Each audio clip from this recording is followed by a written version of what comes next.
London. The line had begun forming at 3 p.m., though the time varied according to whom you asked.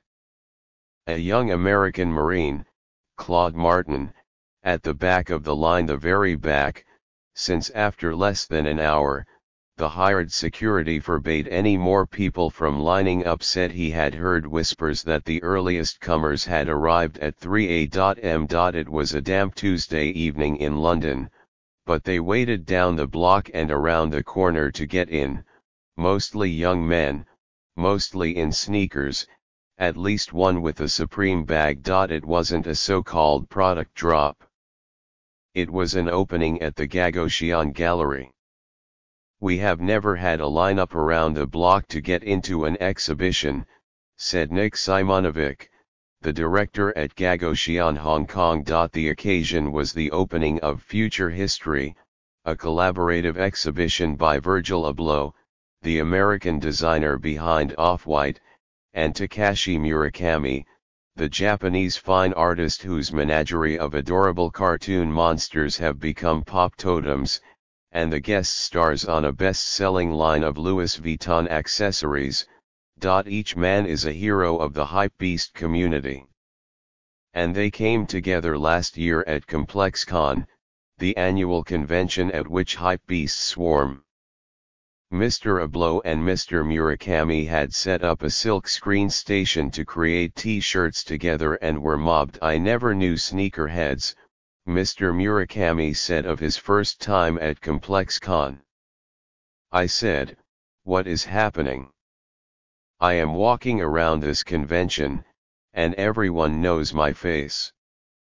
He imitated the fanboys he encountered in a gasp. Oh my God, Takashi Murakami, oh my God, oh my God. Then he giggled in disbelief. What?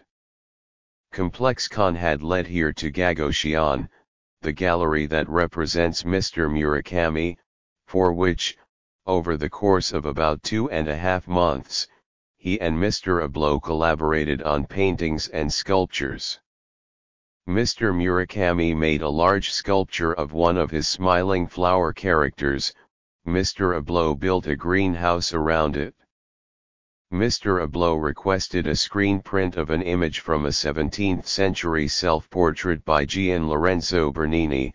Mr. Murakami screened the mouse-like ears of his character Mr. Daub on top. Truth be told, I don't go into these things knowing if they'll work, Mr. Abloh said. The day before, Mr. Abloh, in t-shirt and camouflage pants, and Mr. Murakami, in baggy sweats and off-white Nikes, had installed the show and discussed their working process. My position is, he's the master, I'm the labor, Mr.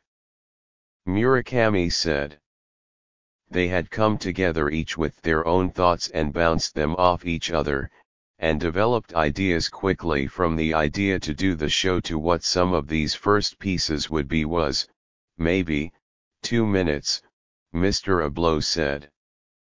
Both men's icons are instantly recognizable in each piece. Mr. Abloh is ever-present air quotes, Mr. Murakami's characters, but here they're presented as co-signed artworks, even if Mr. Abloh's usual media are clothes and shoes. When I'm designing a shoe, I'm employing ideas from art, everything I've seen, and it's manifesting itself in a shoe, he said.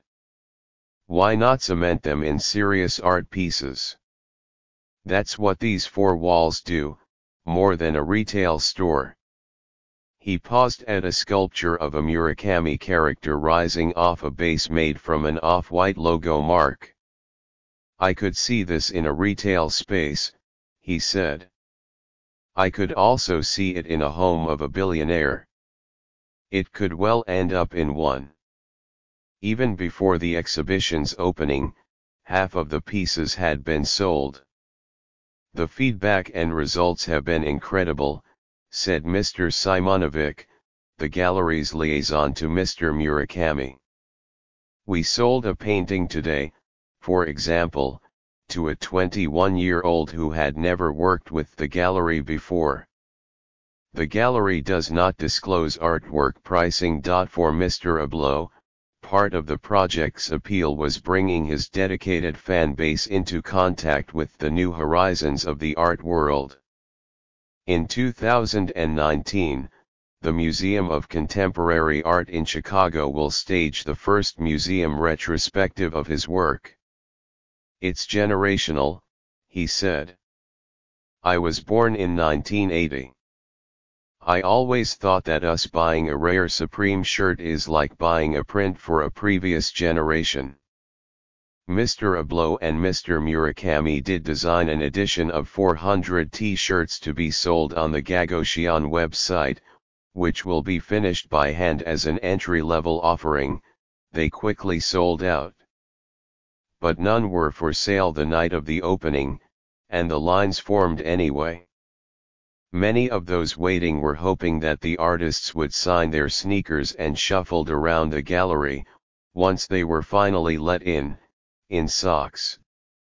Mr. Murakami, who between the installation and the opening had traded his hygienic face mask, he had a slight cold, for one fashioned out of a Nike sneaker, one of Mr. Abloh's signature zip ties and a bit of camouflage print from his Louis Vuitton collaboration, seemed delighted. He sneaked out of the gallery to take selfies with those waiting. "How's the population in London of sneakerheads?" he had wondered in all seriousness the day before. "I really want to welcome the new audience. The world moves as fast as Instagram scrolls," Mr. Abloh said. "What excites me more is the physical. I think that will be rewarding. That's my barometer. Is the piece done? Is it good enough? Is it worthy of someone's time?" Outside, they were still waiting. Even Mr. Martin, the Marine. "I'm not going to get in," he said, with admirable even temper. There was over an hour to go. Luckily, the exhibition remains up through April 7th.